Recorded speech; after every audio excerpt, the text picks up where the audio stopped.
आज़ादी किसे नहीं अच्छी लगती, चाहे पिंजड़े में बंद पंछी हो, चाहे रस्सी से बंधा हुआ पशु। सभी स्वतंत्रता के बंधनों को तोड़ फेंकना चाहते हैं। फिर मनुष्य तो पशुओं की अपेक्षा अधिक बुद्धिमान और संवेदनशील होता है। उसे तो गुलामी की जंजीरें सदा ही खटकती रहती हैं।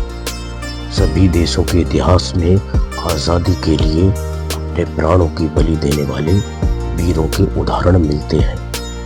कुछ वर्ष पूर्व तक भारत स्वतंत्र था, तब अंग्रेजों से स्वतंत्रता प्राप्त करने के प्रयत्न बराबर होते रहते थे।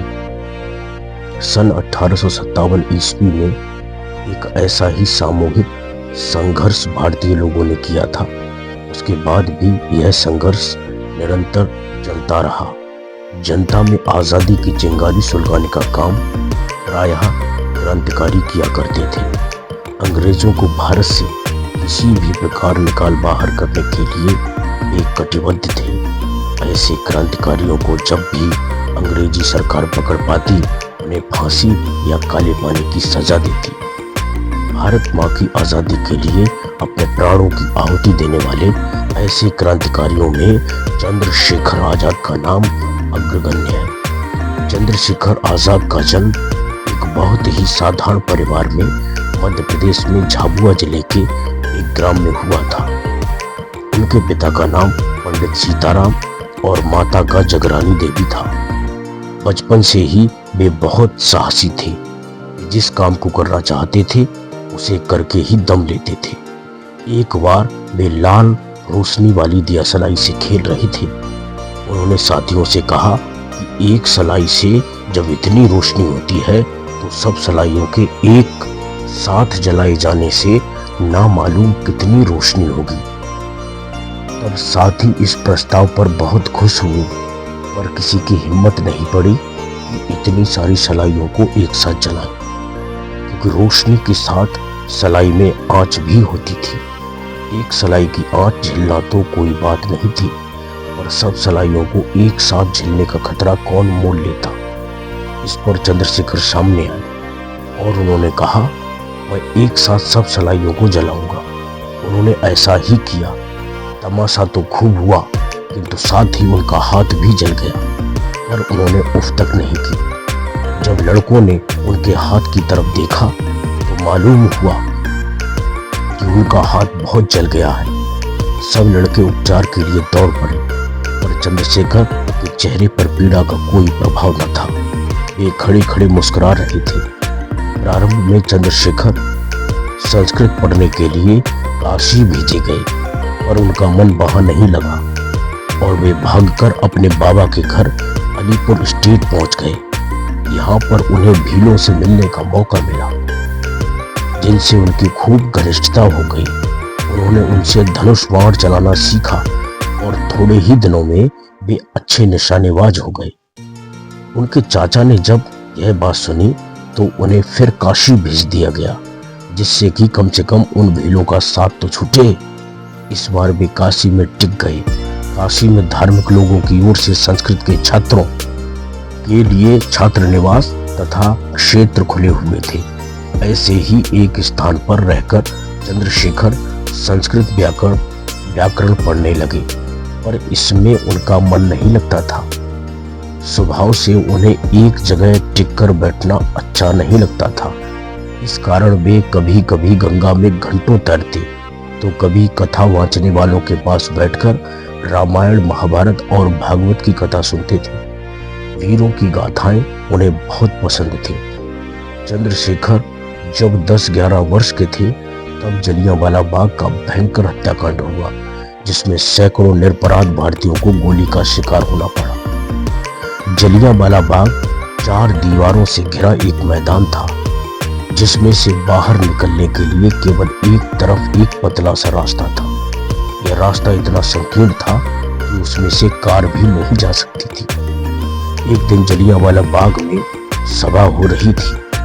उसमें ब्रिटिश सरकार के विरुद्ध भाषण हो रही थी। सभा चल रही थी कि सेना की एक टुकड़ी के साथ अंग्रेज जनरल डायर वहां आया और उसने बिना कुछ कहे सुने निहत्ती भीड़ पर गोलियां चलवाना शुरू कर दिया। कोई 1000 आदमी मारे गए, कई हजार वहां पर घायल हुए। सारे भारत में क्रोध की लहर दौड़ गई।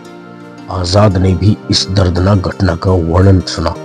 यद्यपि उनकी अवस्था छोटी ही थी, तो भी भारतीय राजनीति में उनकी रुचि जग गई और वे अंग्रेजों के विरुद्ध कुछ कर दिखाने के उपाय सोचने लगे। उन्हीं दिनों ब्रिटिश युवराज भारत आने को थे, काशी आने का भी उनका कार्यक्रम था। कांग्रेस ने तय किया कि उनका बहिष्कार किया जाए। इस संबंध में जब गांधी जी ने आंदोलन चलाया तो आजाद भी उसमें कूद पड़े। यद्यपि वे अभी बालक ही थे, फिर भी पुलिस ने उन्हें गिरफ्तार कर लिया। उनसे कचहरी में मजिस्ट्रेट ने पूछा, तुम्हारा क्या नाम है? उन्होंने अकड़ कर बताया, आजाद। तुम्हारे बाप का नाम क्या है? स्वाधीनता। तुम्हारा घर कहाँ है? जेल खाना। मजिस्ट्रेट ने आज्ञा दी, इसे ले जाओ और 15 बेत लगाकर छोड़ दो। उन दिनों बेत की सजा देने का ढंग बहुत ही क्रूरतापूर्ण था। इस घटना का उल्लेख जवाहरलाल नेहरू ने अपनी आत्मकथा में इस प्रकार किया है, उसे नंगा करके बेत लगाने वाली टिकटी से बांध दिया गया। बेत के साथ चिल्लाता, महात्मा गांधी की जय। वह लड़का तब तक यही नारा लगाता रहा जब तक बेहोश न हो गया। इस घटना के बाद ही चंद्रशेखर नामक वह बालक आजाद के नाम से विख्यात हो गया। इन्हीं दिनों भारत के क्रांतिकारी अपना संगठन कर रहे थे। चंद्रशेखर आजाद उनसे अधिक प्रभावित हुए और वे भी उनके दल में शामिल हो गए। क्रांतिकारियों का कहना था कि अंग्रेज अहिंसात्मक रीत से नहीं मानेंगे, उनको भय दिखाकर भारत छोड़ने के लिए मजबूर करना होगा।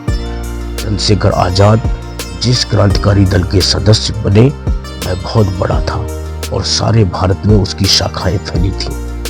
क्रांतिकारी दल के सामने बहुत सी व्यवहारिक समस्याएं थी। सबसे बड़ी समस्या यह थी कि संगठन के लिए धन कहां से मिले। इसलिए दल की ओर से सन 1925 ईस्वी में उत्तर प्रदेश में काकोरी स्टेशन के निकट चलती गाड़ी को रोककर सरकारी खजाना लूट लिया गया। इस घटना के होते ही ब्रिटिश सरकार की ओर से गिरफ्तारियां होने लगे और आजाद गिरफ्तार न हो सके। उन्हें पकड़ने के लिए बड़ा इनाम घोषित किया गया। आजाद ने भी ठान लिया था कि मुझे कोई जीवित नहीं पकड़ सकेगा, मेरी लाश को ही गिरफ्तार किया जा सकता है। बाकी लोगों पर मुकदमा चलता रहा और चंद्रशेखर आजाद झांसी के आसपास के स्थानों में छिपे रहे और गोली चलाने का अभ्यास करते रहे। काकोरी षड्यंत्र के मुकदमे में राम प्रसाद बिस्मिल, रोशन सिंह, अशफाक उल्ला और राजेंद्र लोहड़ी को फांसी हो गई। अब उत्तर भारत के क्रांतिकारी दल के नेतृत्व का पूरा भार आजाद पर ही आ पड़ा। उन्हें इस संबंध में भगत सिंह आदि कई योग्य साथी मिले।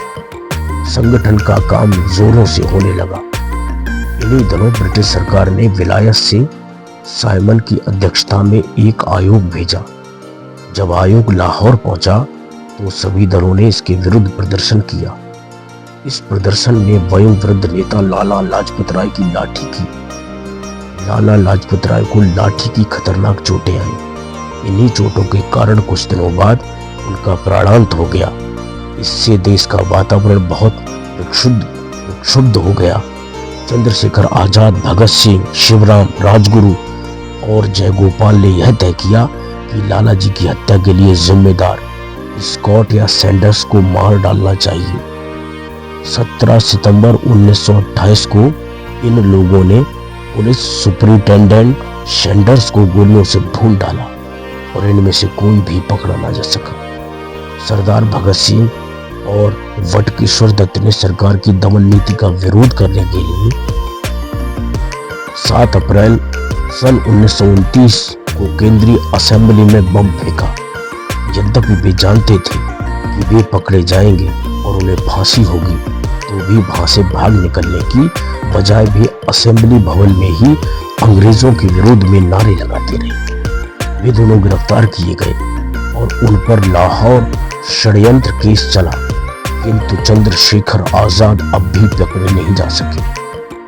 ब्रिटिश सरकार आजाद को फौरन पकड़ना चाहती थी, पर वे किसी भी तरह हाथ नहीं आ रही थी। सन 1931 ईस्वी की 27 फरवरी की बात है। दिन के 10 बजे थे। आजाद और सुखदेव राज इलाहाबाद के अल्फ्रेड पार्क में बैठे थे। इतने में 2 पुलिस अफसर वहां आए। उनमें से एक आजाद को पहचानता था। उसने दूर से आजाद को देखा और लौटकर खुफिया पुलिस के सुपरिटेंडेंट नॉट बाबर को उसकी खबर दी। नॉट बाबर इसकी खबर पाते ही तुरंत मोटर द्वारा अल्फ्रेड पार्क पहुंचा और आजाद से 10 गज के फासले पर उसने मोटर रोक दी। पुलिस की मोटर देखकर आजाद का साथी तो बच निकला, किंतु वे स्वयं वहीं रह गए। नॉट बाबर आजाद की ओर बढ़ा। दोनों तरफ से एक साथ गोली चली। नॉट बाबर की गोली आजाद की जांघ में लगी और आजाद की गोली नॉट बाबर की कलाई पर, जिससे उसकी पिस्तौल छूटकर गिर पड़ी। उधर और भी पुलिस वाले आजाद पर गोली चला रहे थे। नॉट बाबर हाथ से पिस्तौल छूटते ही एक पेड़ की ऊंट में छिप गया। आजाद के पास हमेशा काफी गोलियां रहती थी, जिनका इस अवसर पर उन्होंने खूब उपयोग किया।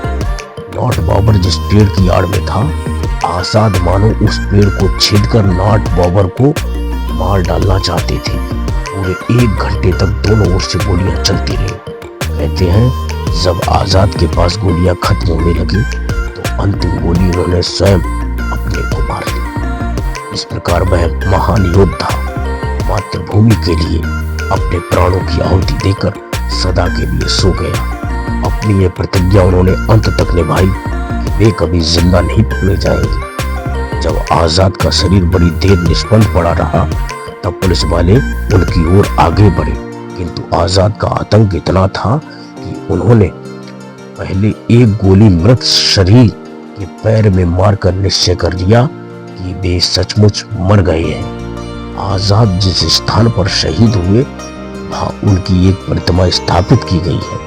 वहां जाने वाला हर व्यक्ति उस वीरात्मा को श्रद्धांजलि अर्पित करता है, जिसने अपनी जन्मभूमि की पराधीनता की वेड़ियों को काटने के लिए अपना जीवन सहर्ष बलिदान कर दिया। जय हिंद, जय भारत।